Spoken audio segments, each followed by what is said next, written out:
রাসূলের রওজা মুবারকে জানাই লাখো সালাম। বাংলার প্রান্ত হতে আজকের পাঠ তৃতীয় অধ্যায়ের অষ্টম পাঠ সূরাতুল হুমাযা।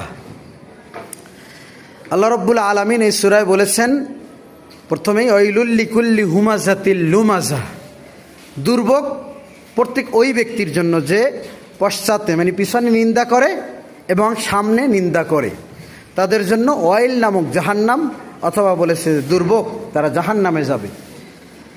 আল্লাযী জামা মালাও ওয়া আদ্দাদা, যারা তাদের মাল সম্পদ জমা করে এবং এটা বারবার গণনা করে।